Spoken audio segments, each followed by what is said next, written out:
Good morning students, सगळ्यांचं स्वागत. आज आपण नागरिकशास्त्राचा पुढचा पाठ, द्वितीय सत्राचा पहिला आणि आपल्या पुस्तकातला चौथा पाठ बघणार आहोत. आपला या पाठाचं नाव आहे मूलभूत हक्क, जे आपल्याला संविधानाने प्रदान केलेले आहेत. प्रत्येक नागरिकाला, भारतामध्ये जेवढे नागरिक आहेत, जेवढे लोक राहतात भारतामध्ये, मूळ भारताचे, ज्यांचा जन्म भारतामध्ये झाला, अशा सगळ्या लोकांना जे हक्क मिळालेले आहेत, संविधानाने जे हक्क दिलेले आहेत, अशा हक्कांना मूलभूत हक्क असे म्हणतात. मग मूलभूत हक्काचे प्रकार पण आपल्याला बघायचे. भाग 1 मध्ये 3 प्रकार बघायचे आणि भाग 2 मध्ये 3, म्हणजे ते तसे 5-7 आहेत, परंतु कंबाईन करून टाकलेले आहेत. मग भाग 1 मध्ये आपण 3 प्रकार अभ्यासणार आहोत, जसं की स्वातंत्र्याचा हक्क, समतेचा हक्क, शोषणाविरुद्धचा हक्क, आणि नंतर दुसऱ्या याच्यामध्ये सांस्कृतिक शिक्षणाचा हक्क वगैरे आपल्याला त्या पाठामध्ये बघायचा आहे, पुढच्या पाठामध्ये. मग आपण आता मूलभूत हक्क हा पाठ अभ्यासू. मूलभूत हक्क म्हणजे काय?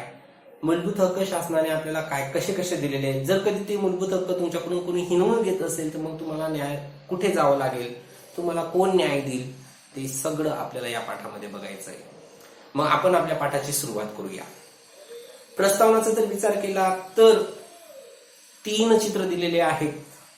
विद्यार्थ्यांचं चित्र दिलेलं आहे, काम करणाऱ्या लोकांचं चित्र दिलेलं आहे, आणि 2 महिला, आदिवासी महिलांचे चित्र दिलेले आहेत, आणि त्यांच्या हातामध्ये पाटी दिलेली आहे. बघा तुमच्या पुस्तकामध्ये असे 3 चित्र दिलेले आहेत, आणि त्या 3 चित्रामध्ये त्या व्यक्तींकडे हातामध्ये पाटी दिलेली आहे. मग ते पाटी वाचा. पहिला आहे विद्यार्थ्यांचा. शिक्षण हा आमचा हक्क आहे. विद्यार्थ्यांनी असं म्हटलेलं आहे की शिक्षण हा आमचा हक्क आहे, कारण संविधानाने त्यांना तो हक्क प्रदान केलेला आहे, शिक्षणाचा हक्क. संविधानामध्ये असं स्पष्ट म्हटलेलं आहे की 6 ते 14 वर्ष वयोगटातील मुलांना शिक्षणाचा हक्क आहे. जर कधी तो हक्क त्यांचे आई वडील जरी त्यांच्याकडून हिनवून घेत असतील, जर त्यांच्याकडून तो हक्क हिनवून घेत असतील, प्राथमिक शिक्षणाचा हक्क दिलेला आहे, 14 वर्षापर्यंत तुम्ही शाळेत राहू शकता. जर कधी तुम्हाला जर कोणी टाकत नसेल, तुमची मर्जी आहे आणि तुम्हाला जर कोणी टाकत नसेल, तर अशा आई वडिलांना सुद्धा न्यायालय त्या ठिकाणी शिक्षा देऊ शकतं. कारण भारतामध्ये असा नियम आहे, संविधानाने असा कायदा केलेला आहे की भारतामध्ये प्रत्येक व्यक्तींना, प्रत्येक मुलांना शिक्षणाचा हक्क आहे, आणि 6 ते 14 वयोगटातील तर कंपल्सरी. मग तो कितीही गरीब असो, कितीही श्रीमंत असो, तुम्हाला शिक्षण घ्यावंच लागेल, असा हक्क आहे. म्हणून विद्यार्थ्यांच्या हातामध्ये ती पाटी दिलेली आहे, आणि तिथे लिहिलेलं आहे शिक्षण हा आमचा मूलभूत हक्क आहे. दुसरा आहे कामगार. किमान वेतनाची हमी, म्हणजे आम्हाला कमीत कमी पगार ठरवून द्या, किमान वेतनाची हमी आम्हाला मिळाली पाहिजे, हा आमचा हक्क आहे. म्हणजे कामगार जेव्हा काम करायला जातात तेव्हा ते मालकाला विचारू शकतात की आमची पगार कमीत कमी एवढी पाहिजे, आम्हाला तो हक्क दिलेला आहे, किमान वेतन एवढं पाहिजे. नाहीतर तुम्ही त्यांच्याकडून दिवसभर राबवून घेशाल, काम करून घेशाल, आणि त्यांच्या हातात देशाल 100 रुपये. तो म्हणेल की एवढं मोठं काम केल्यानंतर आम्हाला कमीत कमी 200 रुपये तर द्या, 500 रुपये तर द्या, कारण तो त्यांचा हक्क आहे. किमान वेतनाची हमी, आम्हाला हमी द्या की तुम्ही एवढं काम केल्यानंतर एवढा पैसा तुम्हाला मिळेल. जर त्याला आवडत असेल तो करेल, नाही आवडत असेल तर नाही करणार. हमी मिळायला पाहिजे. समजा एखाद्या मालकाने त्यांना सांगितलं की हे काम केल्याबद्दल तुम्हाला 1000 रुपये मिळतील, त्या व्यक्तीने ते काम लवकर बी करून टाकू किंवा उशिरा बी लावला, तर त्याला ते किती मिळायला पाहिजे? 1000. पण त्या व्यक्तीने म्हटलं की नाही, हे काम तर तू लवकर 1 तासात करून टाकलं, मग तू 500 रुपये घे. नाही, अजिबात चालणार नाही. त्यांनी हमी दिलेली आहे की तुम्हाला एवढी पगार मिळेल, मग तो कसंही करेल, तुम्हाला तेवढी पगार द्यावीच लागेल, कारण की ते कायद्याने तुम्हाला संरक्षण दिलेलं आहे, मूलभूत हक्क आहे तुमचा तो. म्हणून किमान वेतनाची हमी, अशी पाटी त्या 2 लोकांच्या हातामध्ये, कामगार लोकांच्या हातामध्ये दिलेली आहे. तिसरं आदिवासी महिलांचं चित्र आहे, आणि त्याच्यामध्ये लिहिलेले जंगले व वने हे संपत्तीवर आमचा हक्क आहे.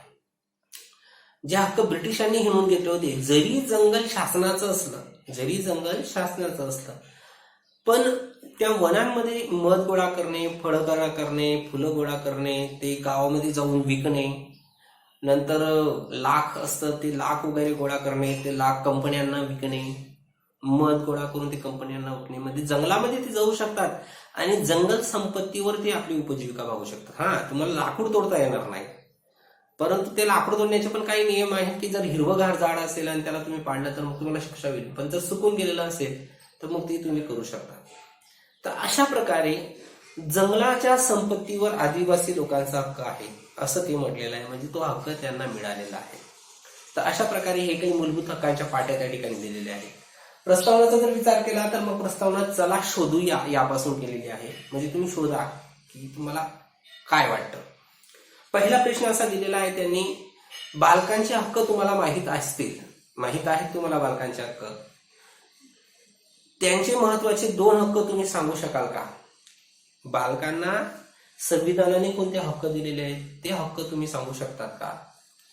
तर आपण सांगू शकतो. बालकांना कोणता आहे? शिक्षणाचा पहिला हक्क. आणि दुसरा हक्क आहे की एखादा असं विघातक काम असेल त्यांच्या शरीरासाठी धोक्याच्या ठिकाणी, तर अशा धोक्याच्या ठिकाणी बालकांना बालमजूर म्हणून ठेवणं हा एक गुन्हा आहे. त्यांना संरक्षण आहे. त्या व्यक्तींना बळजबरीने कामाला ठेवता येत नाही. 14 वर्ष आतील मुलांना कधीही बळजबरीने कामावर ठेवता येत नाही. जर त्याची इच्छा नसेल आणि त्याच्या आई वडिलांनी जर त्यांना कामाला पाठवलं तर त्या आई वडिलांना पण शिक्षा होऊ शकते. आणि त्यातल्या त्यात मग धोक्याच्या ठिकाणी तर अजिबात नाही. उदाहरणार्थ खाण कामगार, खाण खोदणं ही खूप धोक्याचं काम आहे. आणि एखादा 13-14 वर्षाचा मुलगा खाण खोदायला गेला तर मग तो त्या कामगारला खूप मोठी शिक्षा होते. त्याचा कामगार व्यवसाय बंद पडून जाईल. बिडीचा व्यवसाय आपल्या भारतामध्ये चालतो आणि अशा बिडीच्या व्यवसाय करणाऱ्यामध्ये जर मुलांना बिडी तयार करण्यासाठी ठेवलं तर मग ते तर खूपच चुकीचं आहे. म्हणजे धोक्याच्या ठिकाणी तुम्ही लहान मुलांना कामाला ठेवू शकत नाही.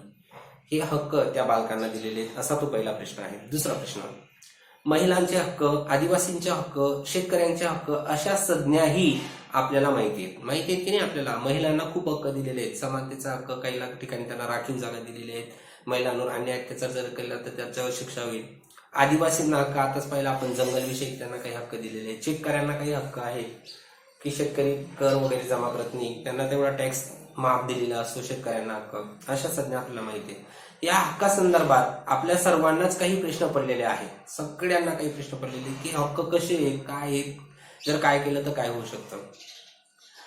तिसरं आहे हक्कांचा उपभोग काय असतो, ते कोणी द्यायचा असतात. मग जर तुम्हाला हक्क देऊन टाकलेला असतील तर मग ते हक्क कोणी दिलेले आहेत आपल्याला, मग आपण कसा उपभोग घ्यायचा. समजा तुम्हाला भाषणाचा हक्क आहे, मग तुम्ही काही पण भाषण देशाल का, म्हणजे काय नेमकं कसं करायचं ते तुम्हाला शोधायचंय. पुढे हक्क काढून घेता येतात का. आता तुम्हाला आपल्याला संविधानाने हक्क दिलेले आहेत, मग ते हक्क संविधानच काढू शकेल, पण एखादा व्यक्ती तो हक्क तुमच्याकडून हिनवून घेऊ शकत नाही. समजा तुम्ही एक सर्वसाधारण व्यक्ती आहात आणि एखादा खूप पैसेवाला व्यक्ती आला किंवा एखादा उच्च प्रतीचा समजणारा एखादा व्यक्ती आला तर तुमचा हक्क हिनवून घेत असेल तर मग काय करायचं. मग असं झाल्यास मग तुम्ही कुठे दाद मागू शकतात. जर तुमच्यावर खूप अन्याय अत्याचार झाला तर मग तो अन्याय अत्याचार दूर जर करायचा असेल तर तुम्ही दाद कुठे मागणार असं त्या ठिकाणी म्हटलेलं आहे. तर ती दाद आपण न्यायालयामध्ये मागू शकतो की या व्यक्तीने माझा हक्क हिनवून घेतला. एखादा मुलगा जर त्याला त्या आई वडील शिक्षणापासून वंचित ठेवत असेल, त्याला धोक्याच्या ठिकाणी कामावर पाठवू शकत असेल तर तो व्यक्ती आपल्या आई वडिलांविरुद्ध न्यायालयात जाऊ शकतो की मला माझी मर्जी होती की मला शिक्षण घ्यायचं आहे, पण माझे आई वडील मला शिक्षण घेऊ देत नाही. घेऊ देत तर नाही घेऊ देत, त्यात मला धोक्याच्या ठिकाणी कामाला पाठवते, त्या आई वडिलांना शिक्षा मिळेल. म्हणजे कोणताही व्यक्ती तुम्हाला तुमच्या अधिकारांपासून वंचित ठेवू शकत नाही. जर वंचित ठेवण्याचा प्रयत्न केला तर तुम्हाला न्यायालयात दाद मागता येऊ शकते. तर असा जबरदस्त असा हक्क आपल्याला संविधानाने दिलेला आहे. मग आपल्याला आता मूलभूत हक्क म्हणजे काय, हक्क कसे प्रदान झालेले आहेत ते आपल्याला या पाठापासून सुरुवात करायची आहे. तर अशी ही प्रस्तावना होती. वर्तमानपत्राचा जर विचार केला किंवा अन्य जर तुम्ही विचार केला तर भरपूर असे फलकं तुम्हाला दिसून येतात. किंवा मोर्चे काढताना तुम्ही बघा, ते मोर्चे काढताना त्यांच्या हातात पाट्या असतात. काही गोष्टींची ती मागणी करतात आणि मागणी करताना सांगतात की हा आमचा मूलभूत हक्क आहे, आम्हाला तो मिळालाच पाहिजे. वर्तमानपत्रामध्ये तुम्ही बातम्या असलेल्या असतील की या व्यक्तीवर अन्याय झालेला आहे, त्यांना मूलभूत हक्क आहे, तो अन्याय दूर व्हायलाच पाहिजे.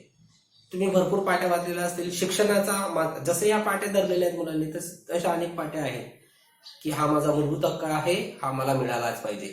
तुम्ही ग्राहक आहे, दुकानामध्ये गेलात तर दुकानामध्ये तुम्ही व्यवस्थित छाननी करून घेऊ शकता. तो जर दुकानदार तुमच्यावर अन्याय अत्याचार करत असेल, बळजबरीने जास्त किमतीने देत असेल तर तुमचा तो मूलभूत हक्क आहे, तुम्ही त्याच्यावर गुन्हा दाखल करू शकता. तुम्ही भरपूर ठिकाणी वाचला असाल. मग मूलभूत हक्क कसे मिळाले. तर प्रत्येक व्यक्तीला जन्मापासून मूलभूत हक्क मिळालेले आहेत. प्रत्येक व्यक्तीला जन्मतः ते मूलभूत हक्क प्राप्त झालेले आहेत. आपल्याला प्रत्येक व्यक्तीला, रुसो म्हणतो की प्रत्येक व्यक्ती जन्मतः स्वतंत्र असतो.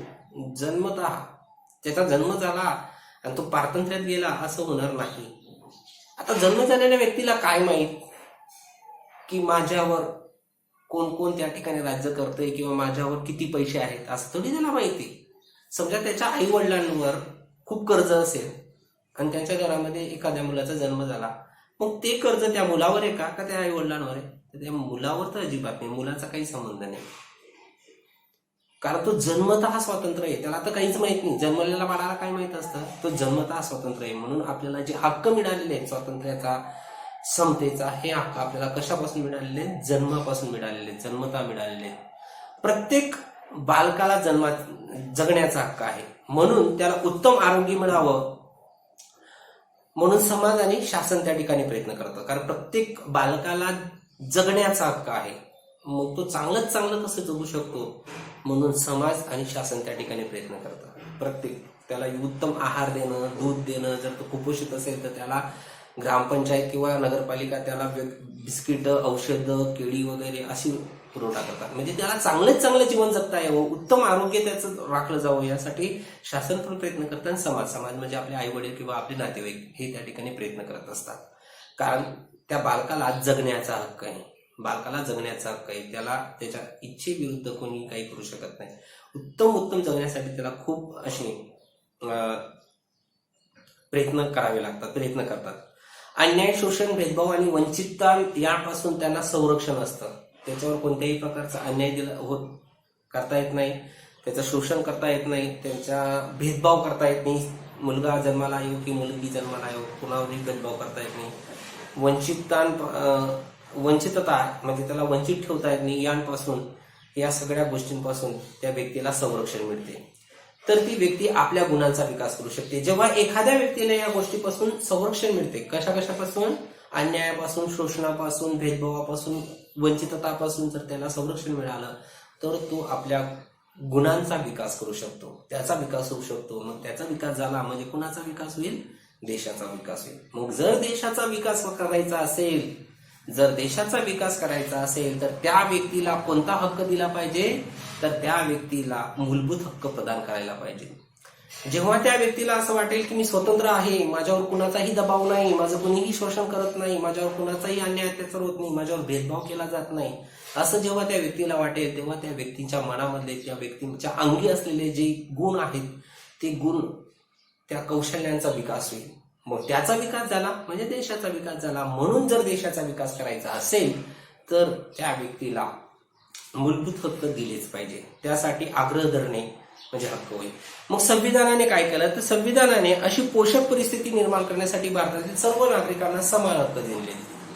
मग कुणावरही अन्याय अत्याचार होणार नाही, कुणावरही शोषण होणार नाही, अशी पोषक परिस्थिती निर्माण केलेली आहे आणि सर्व नागरिकांना समान हक्क दिलेले आहेत. या सगळ्या हक्कांना मूलभूत हक्क असे म्हणतात. मूलभूत हक्क म्हणजे काय? तुम्हाला प्रश्न विचारलेला आहे की प्रत्येक व्यक्तीवर कोणत्याही प्रकारचा अन्याय अत्याचार होऊ नये, म्हणून त्या व्यक्तीचं शोषण होऊ नये, त्या व्यक्तीचा अन्याय होऊ नये, त्याच्यावर भेदभाव होऊ नये, त्या वंचितता त्यांना ठेवू नये. या सगळ्या गोष्टी झाल्यावर तो व्यक्ती स्वतःच्या गुणांचा, कौशल्यांचा विकास करू शकतो, त्याचा विकास होतो, त्याच्या विकास बरोबर देशाचा विकास होतो. आणि हे जे हक्क आहेत हे हक्क आपल्याला संविधानाने प्रदान केलेले आहेत. कोणी प्रदान केलेले आहेत? संविधानाने. मग संविधानाने अशी पोषक परिस्थिती निर्माण करून ठेवलेली आहे की कोणत्याही व्यक्तीला त्यांच्या स्वातंत्र्यावर, त्याच्या समतेवर, त्यांच्या भेदभाव वगैरे असे कोणतेही करता येणार नाही, त्याच्या स्वातंत्र्यावर गदा आणता येणार नाही. अशी पोषक परिस्थिती जी संविधानाने तयार केलेली आहे, सगळ्या नागरिकांना समान हक्क प्रदान केलेले आहेत, त्या हक्कांना मूलभूत हक्क असे म्हणतात. मग हे संविधानामध्ये नमूद करून ठेवलेले आहे की प्रत्येक व्यक्तीला असे मूलभूत हक्क दिलेले आहेत. आणि मूलभूत हक्कांना कायद्याचा दर्जा दिलेला आहे. मूलभूत हक्कांना कशाचा दर्जा दिलेला आहे? कायद्याचा दर्जा. जर कधी तुमच्यावर अन्याय अत्याचार होत असेल तर तुम्हाला न्यायालयात दाद मागता येते आणि कायद्यानुसार त्याला कडक शिक्षा होते. म्हणून हे मूलभूत हक्क आपल्याला जन्मतः मिळाले. पण जरी जन्मतः मिळाले तरी ते समाज खूप मोठा आहे, समाजामध्ये खूप अन्यायकारक व्यक्ती पण असतात. मग अशा लोकांपासून संरक्षण मिळवण्यासाठी संविधानाने पोषक परिस्थिती निर्माण केलेली आहे आणि त्याला कायद्याचा दर्जा पण देऊन टाकलेला आहे की हे तुम्हाला मूलभूत हक्क आहे, म्हणजे एक प्रकारचा तो कायदा आहे. आणि या हक्कांचं पालन सर्वांना बंधनकारक आहे, सगळ्यांना. म्हणजे तुम्ही कोणत्याही व्यक्तीवर अन्याय अत्याचार करू शकत नाही, स्त्रियांवर करू शकत नाही, दुर्बल घटकांवर करू शकत नाही, बालकांवर करू शकत नाही. प्रत्येकाला ते कंपल्सरी आहे की त्या कायद्याचं बंधनकारक पालन करायला पाहिजे प्रत्येक व्यक्तीला. आता तुम्हाला एक त्या चौकनमध्ये दिलेली आहे की कल्पना करा आणि लिहा. कल्पना कशी करायला लावलेली आहे बघा, की समजा कुत्रा, मांजर, गाय, म्हैस, शेळी यासारखे प्राणी तुम्ही पाळतात. हे पाळीव प्राणी आहेत. कुत्रा, मांजर, गाय, म्हैस, बैल वगैरे हे तुम्ही पाळतात. त्यांची खूपच काळजी घेतात, त्यांच्यावर तुम्ही खूप प्रेम करतात. पण एक विचार करायला लावलेला आहे, जर कधी त्या प्राण्यांना बोलता आले असते तर त्यांनी तुमच्याकडून कोणते हक्क मागितले असते? एक विचार करा. जर तुम्ही त्यांना बोलता आलं असतं तर त्यांनी तुमच्याकडून कोणते हक्क मागितले असते? साहजिकच जरी आपण त्या प्राण्यांची काळजी घेत असलो तरी आपण त्यांना काय करतो, बंदिस्त ठेवतो. आपल्याला असं वाटतं की हा कुत्रा आहे, हा कुत्रा कुठे जाऊ नये म्हणून आपण त्याला कोंडून ठेवतो, आपण त्याला बांधून ठेवतो. आणि जर त्याला बोलता आलं असतं तर त्याने काय मागितलं असतं? ठीक आहे, तू माझ्यावर खूप प्रेम करतो, मी तुझं संरक्षण करेल, पण मला तू बांधून ठेवू नको, कोंडून ठेवू नको, मला बिनधास्त फिरू दे. त्याला मोकळ्या फिरण्याचा हक्क आहे. गाय, बैल, म्हैस आपण बांधून ठेवतो, शेळी आपण बांधून ठेवतो, मांजराला कोंडून ठेवतो, पिंजऱ्यामध्ये ठेवतो. मग जसं आपल्याला स्वातंत्र्य. आता एक विचार करा, आपल्याला जर कधी कोणी बांधून ठेवलं तर आपल्याला आवडेल का? नाही. समजा आपले घरचे आपल्यावर खूप प्रेम करतात, पण आपल्याला त्यांनी घराबाहेर जाऊच दिलं नाही. ते तुमच्यावर खूप प्रेम करतात, तुम्हाला खायला चांगलं देतात, त्यांची तुमचा खूप लाड करतात. पण समजा तुम्हाला एका घरामध्ये कोंडून ठेवलं किंवा बांधून ठेवलं, तुम्ही काय म्हणणार? तुम्हाला बोलता येतंय म्हणून तुम्ही सांगता की मला हक्क दिलेला आहे, मला मोकळं सोडा, मला जाऊ द्या, मला फिरायला जाऊ द्या, असं तुम्ही मागू शकता. मग असं प्राण्यांना वाटत नसेल का? तर वाटतं. तर अशा प्रकारे आपल्याला ते प्राणी आपले हक्क मागू शकतात. मग आपल्याला संविधानाने असं पोषक वातावरण तयार करून दिलेले आहे, आपल्याला हक्क प्रदान केलेले आहेत. मग आपण आता एक एक हक्कांचा अभ्यास करणार आहोत. तर आपण संविधानामध्ये जे नमूद केलेले हक्क आहेत ते हक्क कोणते आहेत ते आपण एक एक बघू. संविधानात नमूद केलेले हक्क. पुढचा मुद्दा आहे संविधानात नमूद केलेले हक्क.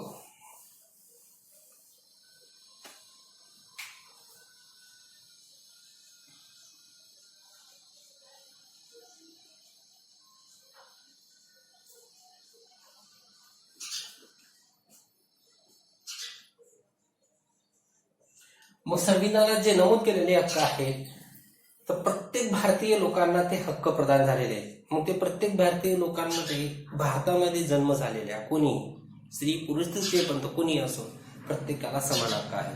आणि पहिला हक्क आहे आपल्याला दिलेला तो म्हणजे समतेचा हक्क. कोणता हक्क दिलेला आहे? समतेचा हक्क. भारतामध्ये प्रत्येक व्यक्तीला समतेचा हक्क आहे. प्रत्येक व्यक्तीला समतेच्या हक्कानुसार राज्याला भारतीय नागरिकांमध्ये बघा, समतेच्या हक्कानुसार भारतीय नागरिकांमध्ये जर तो भारताचा नागरिक असेल तर त्यांच्यामध्ये उच्च नीचता असा भेदभाव करता येत नाही, श्रेष्ठ कनिष्ठ असा भेदभाव करता येत नाही, स्त्री पुरुष असा भेदभाव करता येत नाही. जर असा भेदभाव केला, स्त्री पुरुष भेदभाव केला, उच्च नीचता भेदभाव केला, श्रेष्ठ कनिष्ठ असा भेदभाव केला तर भेदभाव करणाऱ्याला कायद्यानुसार शिक्षा होऊ शकते. कारण संविधानाने तुम्हाला हक्क दिलेला आहे, समतेचा हक्क. तुम्ही समान आहात. मग सार्वजनिक मालमत्तेवर प्रत्येक व्यक्तीचा समान हक्क आहे. तो पुरुष असो अथवा स्त्री असो, श्रेष्ठ असो अथवा कनिष्ठ. श्रेष्ठ कनिष्ठ तर नाहीच ना. उच्च असो अथवा नीच असो, श्रीमंत असो अथवा गरीब असो, सार्वजनिक मालमत्तेवर प्रत्येकाचा समान हक्क आहे. असं कधीच होणार नाही. रेल्वेचे तिकीट श्रीमंतांसाठी कमी आणि गरिबांसाठी जास्त असं होणार नाही. किंवा दवाखान्यामध्ये गेल्यानंतर सरकारी दवाखान्यामध्ये एका पेशंटकडून 20 रुपये घेतले आणि एकाकडून 10 रुपये घेतले असं होणार नाही. सगळ्यांना समान हक्क आहे. भारतामधल्या सगळ्या संपत्तीवर आपला समान हक्क आहे, समतेचा हक्क आहे. सर्वांसाठी सारखाच तो हक्क आहे. सर्वांसाठी सारखा हक्क आहे. कुणालाही वेगळी वागणूक देता येत नाही. स्त्री पुरुष, श्रेष्ठ कनिष्ठ, उच्च नीच असं कुणालाही वेगळी वागणूक देता येत नाही. असे अनेक कायदे आहेत की त्या कायद्यामधून समजतं आपल्याला की आपल्याला समतेचा हक्क दिलेला आहे. असे अनेक कायदे आहेत म्हणजे उदाहरणार्थ विना चौकशी कुणालाही अटक करता येत नाही, असा एक कायदा आहे. विना चौकशी कुणालाही अटक करता येत नाही. मग विना चौकशी कुणालाही अटक करता येत नाही, मग फक्त पुरुषांनाच करता येत नाही का, किंवा स्त्रियांनाच करता येत नाही का, किंवा श्रीमंतांनाच करता येत नाही, किंवा गरिबांनाच करता येत नाही, किंवा उच्चांनाच करता येत नाही, नीचांनाच करता येत नाही, असं कधीच होणार नाही. विना चौकशी कुणालाही अटक करता येत नाही. मग भारताच्या संविधानाने सगळ्यांना संरक्षण दिलेलं आहे की कुणालाच करता येणार नाही, विना चौकशी अटक कुणालाच करता येणार नाही. तो स्त्री असो अथवा पुरुष असो, तो उच्च असो अथवा कनिष्ठ असो, तो श्रेष्ठ असो अथवा कनिष्ठ असो, किंवा उच्च असो अथवा नीच असो, कुणालाही विना चौकशी अटक करता येत नाही. कारण आपल्या संविधानाने आपल्याला संरक्षण दिलेलं आहे, समतेचा हक्क दिलेला आहे. समतेचा हक्क, समतेच्या हक्कामध्ये अजून काही बाबी दिलेल्या आहेत, त्या बाबी बघू आपण. उदाहरणार्थ सरकारी नोकरी देतानाचा हक्क. सरकारी नोकरी देताना कधीच भेदभाव करता येत नाही. स्त्री पुरुष असा भेदभाव करता येणार नाही, जातीवरून भेदभाव करता येणार नाही, लिंगावरून भेदभाव करता येणार नाही, जन्मस्थानावरून भेदभाव करता येणार नाही. म्हणजेच जर सरकारी जागा निघाल्या असतील आणि तुम्हाला नोकरी करायची असेल, उदाहरणार्थ सरकारी नोकऱ्या निघाल्या असतील केंद्र शासनाच्या, उत्तर प्रदेशमध्ये तुम्हाला फॉर्म भरायचा असेल तर उत्तर प्रदेशचा मुलगा आणि तुम्ही सगळे समान आहात. किंवा उत्तर प्रदेशची स्त्री असेल आणि महाराष्ट्राची स्त्री आणि केंद्र शासनाची जर जागा असेल तर सगळे समान आहात. म्हणजेच उच्च कनिष्ठ, श्रेष्ठ कनिष्ठ, स्त्री पुरुष असा कोणताही भेदभाव नाही. म्हणजे जर सरकारी नोकरी द्यायची असेल तर सरकारी नोकरी देताना तू वेगळ्या धर्माचा आहे, तुम्हाला आम्ही घेणार नाहीत असं सांगता येत नाही. जर असं सांगितलं मग त्याला शिक्षा होईल. किंवा तू वेगळ्या जातीचा आहे पण ही वेगळ्या जातीसाठी, असं कधीच होणार नाही. जातीनुसार राखीव वगैरे ते वेगळं धोरण आहे, ते राखीव जागांचं धोरण. परंतु जर कधी सरकारी जागा असेल आणि ती ओपन कॅटेगरीतली असेल तर कोणताही व्यक्ती तेवढाच समान हक्काने ती नोकरी करू शकतो. म्हणजे कुणावरही त्या ठिकाणी अन्याय त्याचा करता येत नाही. आणि जर असं कोणी केलं, अस्पृश्यता पालन जर कोणी केलं, अस्पृश्यता म्हणजे आपण स्वतःला श्रेष्ठ समजायचं आणि इतरांना अस्पृश्य समजायचं, असं जर कधी कोणी केलं तर त्याच्यावर गुन्हा दाखल होऊ शकते.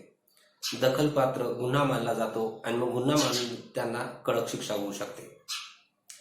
भारतामध्ये बघा, भारताचा जर विचार केला तर भारतामध्ये समतेचा हक्क आहे, सगळ्यांना समान दर्जा मिळवण्याचा हक्क आहे.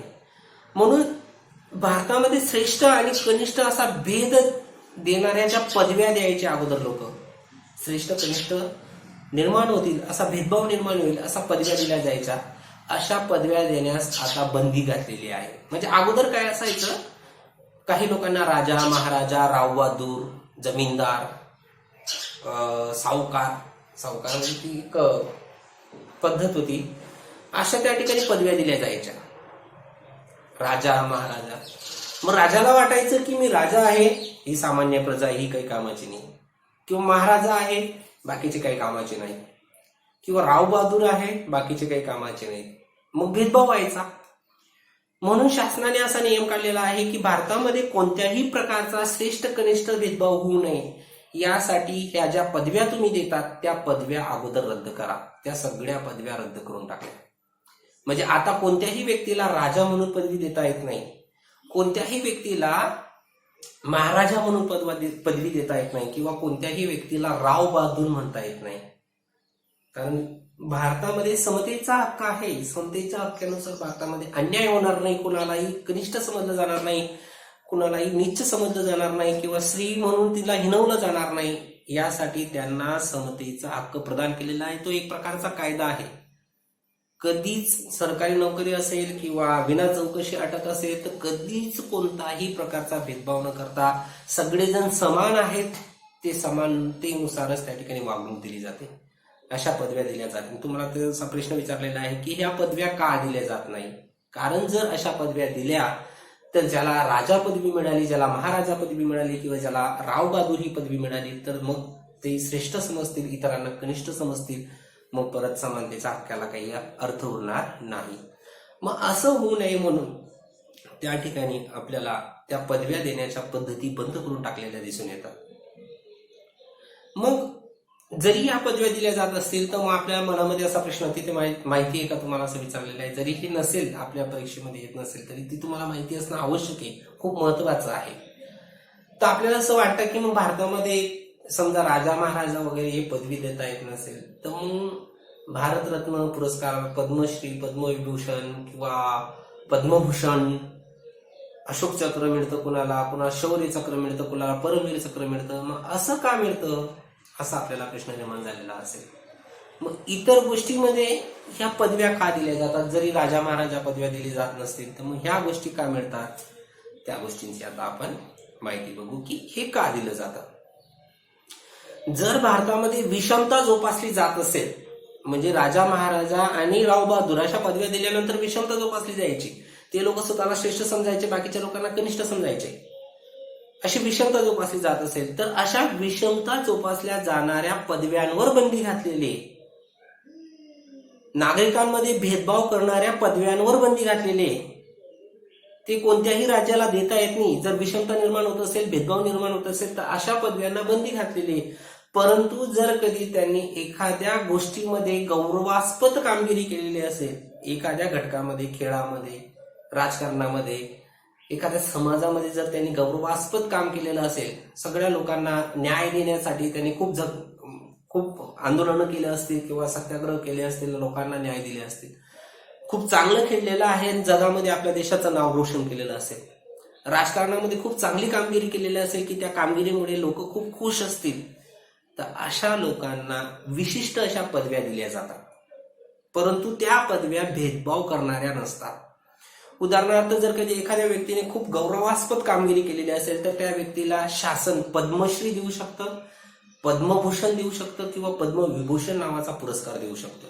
पद्मश्री, पद्मभूषण, पद्मविभूषण असे पुरस्कार त्यांना देऊ शकतो. उदाहरणार्थ खेळामध्ये काही चांगली कामगिरी, अर्जुन पुरस्कार मिळतो, पद्मश्री पुरस्कार मिळतो, पद्मभूषण किंवा पद्मविभूषण त्या ठिकाणी त्यांना पुरस्कार मिळतो. आणि भारतामध्ये जर सर्वोच्च कामगिरी केलेली असेल, खूप श्रेष्ठ कामगिरी केलेली असेल त्या व्यक्तीने, त्याला भारतरत्न हा पुरस्कार मिळतो. कोणता? सगळ्यात मोठा पुरस्कार आहे भारतामधला भारतरत्न पुरस्कार. त्याला काही मानचिन्ह आणि काही पैसे मिळतात, इंग्लिशमध्ये तुम्ही शिकलेला आहे. जर त्याने त्या एखाद्या क्षेत्रामध्ये चांगली कामगिरी केलेली असेल खूपच, आणि त्या कामगिरीमुळे भारताचं नाव खूप रोशन झालेलं असेल, महान झालेलं असेल, तर अशा वेळेस त्यांना पद्मश्री, पद्मभूषण, पद्मविभूषण असे पुरस्कार तर मिळतात. पण जर भारतामध्ये सगळ्यात श्रेष्ठ कामगिरी केलेली असेल तर त्याला भारतरत्न हा पुरस्कार मिळत असतो. दुसरी गोष्ट, जर त्याने संरक्षण दलामध्ये खूप चांगली कामगिरी केलेली असेल, भूदलामध्ये शत्रूंचा खूप मोठ्या प्रमाणावर पराभव केलेला असेल, नायनाट केलेला असेल, विजय पताका त्या ठिकाणी फडकवलेला असेल, म्हणजे संरक्षण दलामध्ये राहून त्याने खूप मोठं कार्य केलेलं असेल, तर अशा व्यक्तींना सुद्धा परमवीर चक्र मिळतं, अशा व्यक्तींना अशोक चक्र मिळतं, अशा व्यक्तींना शौर्य चक्र मिळतं. ज्यांनी संरक्षण दलामध्ये खूप चांगलं काम केलेलं असेल अशा व्यक्तींना परमवीर चक्र मिळतं, अशोक चक्र मिळतं, शौर्य चक्र मिळतं.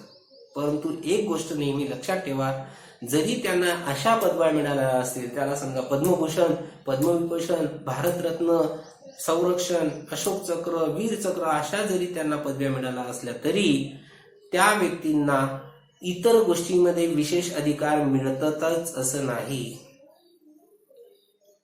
म्हणजे समानतेची वागणूक आहे भारतामध्ये. स्त्री पुरुष सामान्य माणूस जसा आहे तसाच तो माणूस आहे, फक्त त्याने चांगली कामगिरी केली म्हणून त्याला पुरस्कार मिळालेला आहे, म्हणून त्याला विशेष सवलती दिल्या जाणार नाही, विशेष सवलती दिले जाणार नाही. समजा एखादा पद्मभूषण मिळालेला व्यक्ती आणि तुम्ही समजा तुम्हाला इथून मुंबईला जायचंय आणि त्या व्यक्तीला पण मुंबईला जायचंय, तुम्ही ट्रेनमध्ये गेला, तो व्यक्ती बी ट्रेनमध्ये गेला.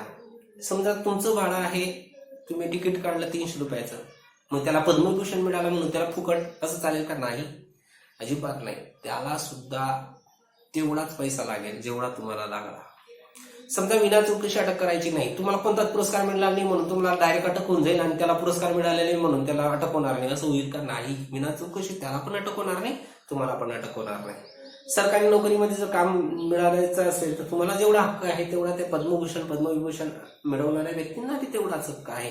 समान हक्क आहे, समानतेचा हक्क त्यालाच म्हणतात भारतामध्ये समानतेचा हक्क. हा, मात्र एखाद्या वेळेस जर कधी भेदभाव निर्माण होत असेल तर त्या अशा पदव्या मात्र त्या देणं बंद करून टाकलेले आहे. जुन्या काळात जे राजे महाराजे असायचे ते देऊन टाकायचे. कोणाला राजा म्हणायचे, कोणाला राव बहादूर म्हणायचे, कोणाला महाराजा म्हणायचे. त्याच्यामुळे भेदभाव व्हायचा. म्हणून असा भेदभाव करणाऱ्या ज्या पदव्या आहेत त्या आता रद्द करून टाकलेल्या आहेत. मात्र एखाद्या व्यक्तीने जर कधी एखाद्या कार्यामध्ये चांगलं गौरवास्पद कार्य केलेलं असेल एखाद्या क्षेत्रामध्ये तर त्या व्यक्तीला मग पद्मभूषण, पद्मविभूषण, नंतर भारतरत्न, संरक्षण दलामध्ये काही चांगलं काम केलं असेल अशोक चक्र, शौर्य चक्र, परमवीर चक्र असे त्यांना दिल्या जातात. पण ते सगळे समान आहेत. तर अशा प्रकारे आपण समतेचा हक्क म्हणजे काय, आता आपण 2 अधिकार आहेत ते म्हणजेच एक स्वातंत्र्याचा हक्क आणि एक शोषण विरुद्धचा हक्क तो आता पुढच्या कसिकेमध्ये पाहू. धन्यवाद.